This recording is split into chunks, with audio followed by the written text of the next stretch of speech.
can't stop snacking all day. We've addressed this before, and now especially during lockdowns, well, assuming you're living in a lockdown area, you're probably snacking all day, and it's out of control, right? And then you feel like, oh, I'm a bad person, I can't stop eating, I'm gonna be a slob forever. That's not the case. It's actually your environment that's holding you back. I've been reading a lot about habit design and all that kind of exciting stuff. And in Tiny Habits, BJ Fogg says it best. When you consciously and thoughtfully design your environment to accommodate new habits, you make your whole life easier. That's Professor BJ Fogg. And then in Atomic Habits, James Clear adds kind of a similar point. Making a better decision is easy and natural when the cues for good habits are right in front of you. So where am I going with all this stuff? You're not a bad person, first of all, if you crave junk food. I love junk food, right? Who doesn't love a pizza or ice cream? We're not robots. We're not made. We're not born to love tuna or kale or any of that stuff, right? Oh, sorry. We just we know we're supposed to eat that kind of stuff to be healthy. So how do you change your environment?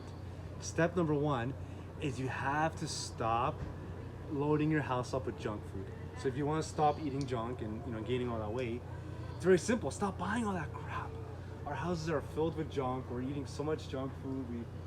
We load our house up, and then we eat what's there. So of course we're gonna eat that crap. The second step, it's very important, is to make your house more inspiring, right? So you're getting rid of the junk, unless obviously you want a pizza and you order it that day. You don't need to have pizza. Frozen pizza sucks. The second step is make your place more inspiring. I moved away just for more inspiration, just to be somewhere I can actually create and feel like I can stay active. I'm active all day. It's amazing. But you have to do things to make yourself more inspired at home. So I have a whiteboard. I write down my goals on the whiteboard.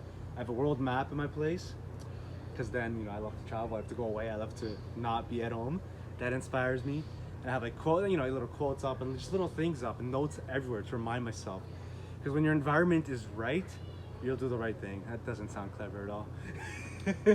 And the final step is to make everything easy.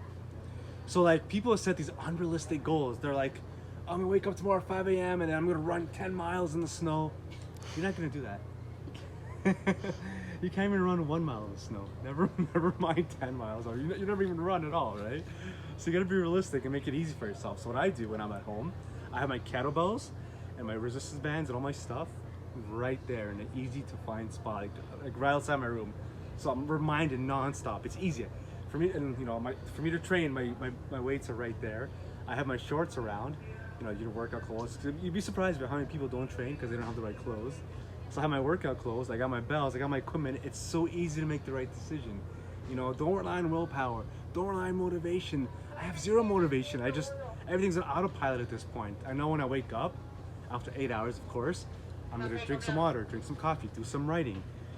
Never train first thing. Do something productive first thing in the morning for yourself. Then maybe I read a bit, then I train. It's easy, it's simple. Then I eat, and as video's dragging, and I'm in the jungle. I'll see you guys later.